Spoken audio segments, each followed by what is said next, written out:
Oi, gente, tudo bem com vocês?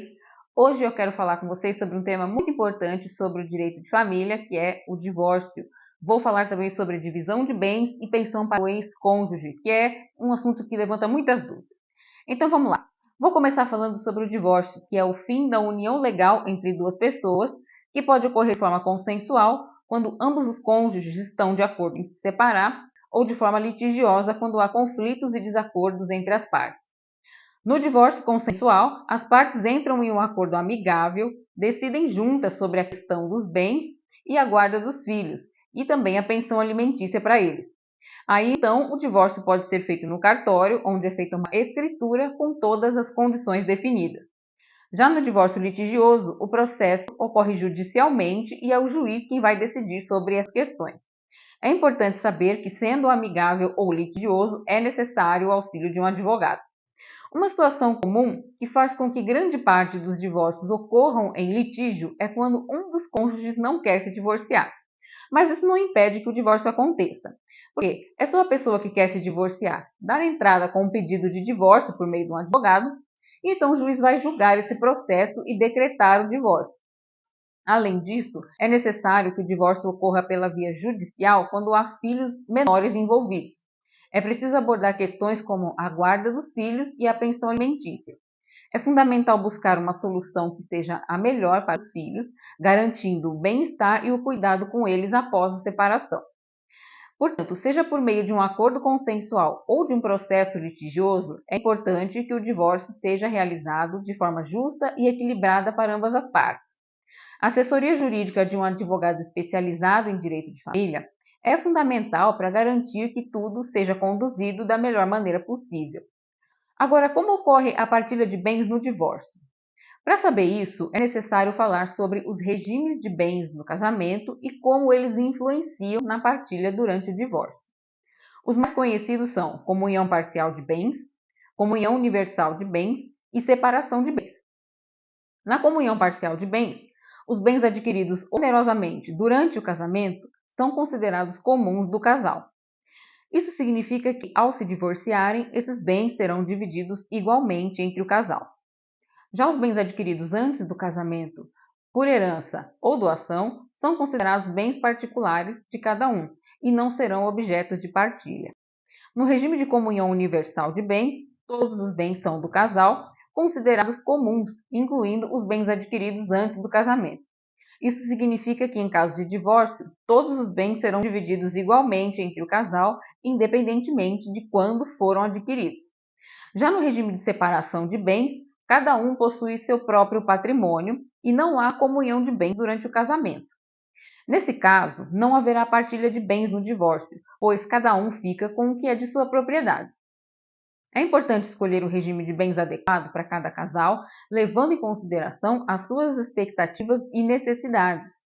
Se o casal não fez um contrato de casamento definindo o regime de bens, será adotado automaticamente o regime da comunhão parcial de bens. Bom, e se esses são os mais conhecidos, né? Mas a legislação prevê ainda a participação final nos aquestos, que é o menos usual e tem uma característica híbrida, por assim dizer, tanto da separação quanto da comunhão de bens. Nesse regime, cada cônjuge ou companheiro, durante a união, possui o seu próprio patrimônio, sendo unicamente responsável por sua administração, assim como no regime da separação de bens. Contudo, ao findar o relacionamento, os bens adquiridos durante o período de convivência se tornam comuns ao casal e serão partilhados na proporção de metade para cada um, assim como no regime da comunhão parcial de bens. A grande diferença é quanto à administração dos bens durante o casamento, pois para negociar, vender, doar ou qualquer tipo de transferência para terceiro, não é necessária a autorização do outro cônjuge, como na comunhão parcial de bens.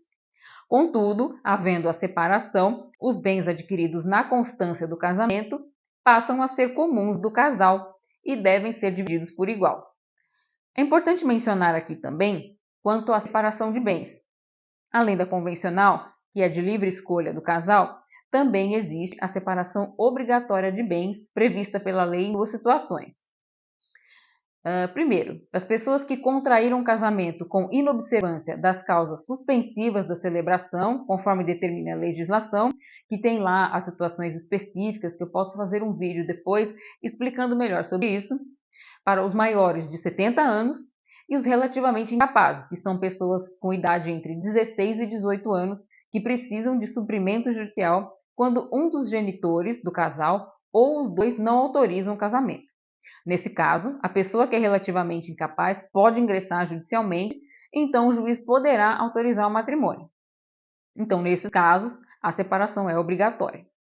Bom, falei sobre os regimes de bens e agora eu vou falar sobre a partilha de bens no divórcio. E como já deu para entender, a forma como os bens vão ser divididos vai depender do regime de bens escolhido pelo casal. Na comunhão parcial de bens, que é o mais usual, os bens adquiridos onerosamente durante o casamento são considerados bens comuns do casal. Portanto, ao se divorciarem, esses bens serão divididos igualmente entre as partes. Cada um vai ter direito a 50% do patrimônio acumulado durante o casamento, ainda que somente um tenha contribuído financeiramente para a aquisição.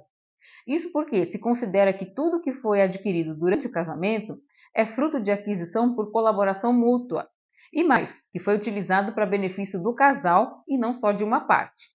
É importante atentar-se também a essa partícula onerosamente, porque se houver acréscimo patrimonial gratuito pela doação a um dos cônjuges, esse bem não é considerado comum do casal, mas somente daquele que o recebeu o bem em doação.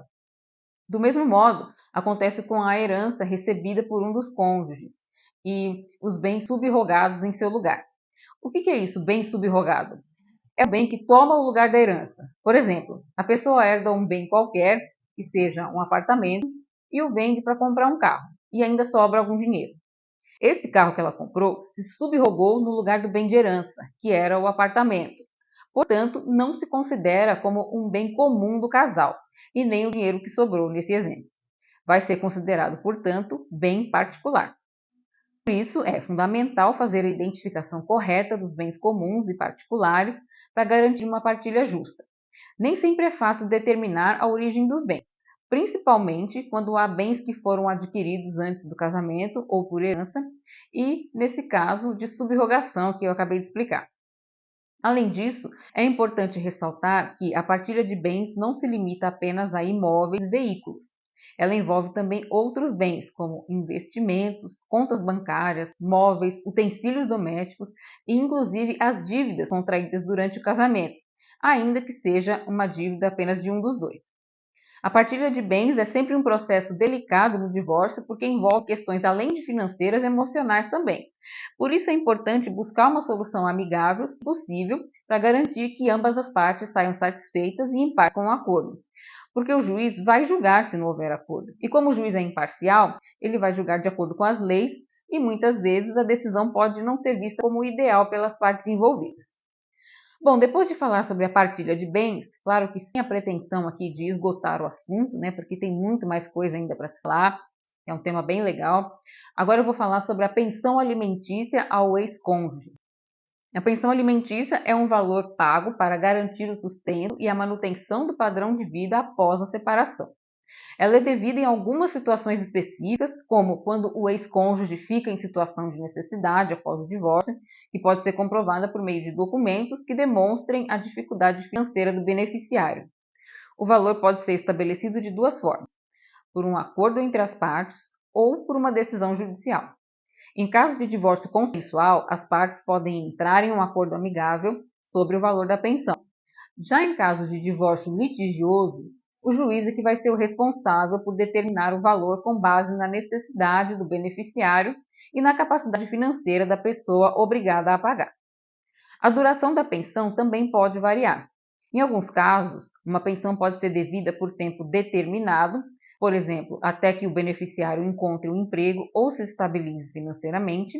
Em outros casos, uma pensão pode ser concedida por tempo indeterminado, principalmente se o cônjuge for idoso, doente ou incapaz de trabalhar. É importante lembrar que a pensão alimentícia ao ex-cônjuge não é uma punição, mas sim uma forma de garantir que ambas as partes tenham condições dignas de vida após o divórcio. Por isso é fundamental buscar uma solução justa e equilibrada, levando em consideração as necessidades de ambos. E quando essa obrigação de pagar a pensão pode se encerrar? Bom, primeiro é importante dizer que também pode ocorrer de duas formas: por acordo entre as partes ou decisão judicial. Uma das situações em que a pensão alimentícia pode cessar é quando o beneficiário se casa novamente ou estabelece uma união estável. Nesse caso, presume-se que a nova relação vai suprir as necessidades financeiras do beneficiário e a pensão alimentícia deixa de ser devida. Outra situação é quando o beneficiário passa a ter condições financeiras de se sustentar por conta própria. Isso pode ocorrer, por exemplo, quando ele consegue um emprego ou melhora a sua situação financeira de outra forma. Além disso, a pensão alimentícia também pode cessar em caso de morte da pessoa obrigada a pagar. Nesse caso, os herdeiros não terão a obrigação de continuar pagando a pensão, ainda que a pessoa necessite dela. É importante que ambas as partes estejam cientes das condições em que a pensão alimentícia pode cessar e que essa informação esteja devidamente registrada no acordo de divórcio ou na decisão judicial. Isso evita futuros conflitos e garante a segurança jurídica de ambas as partes. Lembrando que cada caso é único e as circunstâncias podem variar. Por isso é fundamental buscar a assessoria de um advogado especializado em direito de família para orientar sobre a melhor forma de proceder em cada situação. Bom, gente, e com isso chegamos ao final desse vídeo sobre divórcio, partilha de bens e pensão alimentícia ao ex-cônjuge. Espero que vocês tenham compreendido e tenham aprendido um pouco mais sobre esses temas tão importantes e delicados.